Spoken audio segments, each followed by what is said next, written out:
काल नारायण राणेंनी शंकराचार्यांबद्दल वक्तव्य केल्यानंतर आज पुण्यात बालगंधर्व चौकात काँग्रेस आक्रमक झाल्याचं पाहायला मिळतं। या ठिकाणी काँग्रेसचे आमदार रवींद्र दंगेकर असतील किंवा शहराध्यक्ष अरविंद शिंदे असतील हे या ठिकाणी आंदोलन करत आहेत। आपण रवींद्र दंगेकरांशी बोलणार आहोत। सर, नक्की कशासाठी हे आंदोलन आहे आणि नारायण राणेंबद्दल काय तुमचं? भाजप सरकारचं करायचं काय? भाजपचं करायचं काय?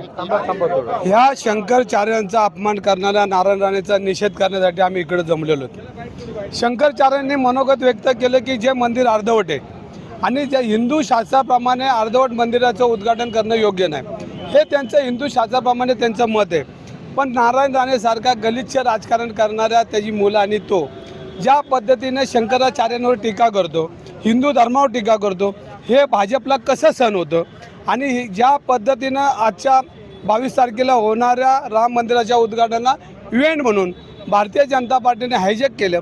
प्रभू रामचंद्र आमच्या नसानसात आहे, सगळ्यांच्या नसानसात आहे, आमच्या रक्तात आहे। आम्ही क्षेत्रीय आहोत आणि प्रभू रामचंद्राचे आम्ही भक्त आहोत।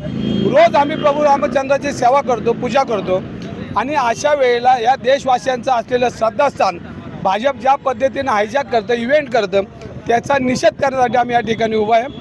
मागच्या काही काळामध्ये शिवशाहीर बाबासाहेब पुरंदरेंना बाब्या म्हणणारी ह्याचीच कार्टी हाच जर हिंदू धर्मापेक्षा मोठा होत असेल तर भारतीय जनता पार्टीची सगळं लोक ह्याला कसं काय पुढं करतात, कशी काय पद्धत देतात, तर त्याचा निषेध करण्यासाठी आम्ही या ठिकाणी जमलेलो आहोत। आम्ही प्रभू रामचंद्राचे सगळे क्षेत्रीय आहोत, आमच्या नसानसात प्रभू रामचंद्र आहे, हे शिकवण्याची गरज नारायण राणेला नाही आहे। आणि शंकराचार्यांचा जो आहे ते धर्माचे प्रमुख आहेत आणि जर धर्माच्या प्रमुखांना जर बाजूला ठेवून जर तुम्ही इव्हेंट करत असाल, भारतीय जनता पार्टी रामाचे भक्त असे दाखवत असेल, तर ह्या ठिकाणी सर्वजण आम्ही राम भक्त आहोत, क्षेत्रीय आहोत आणि आमच्या DNA मध्ये बी राम दिसणार आहे, याची काळजी भारतीय जनता पार्टीने करू नये। आणि ज्या पद्धतीनं काँग्रेसचा कायम पाठिंबा आहे, पहिलं शिलान्यास तत्कालीन पंतप्रधान राजीव गांधींनी केलं आहे आणि पहिलं राम मंदिराचं कुलूप त्यांनी उघडून देशवासियांना त्या ठिकाणी दर्शनासाठी खुल्ला केला। हा इतिहास आहे आणि हा इतिहास कोण लपू शकत नाही।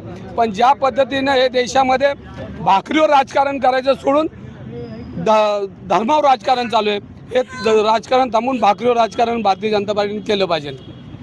अजिंक्य तायकडे, जय महाराष्ट्र।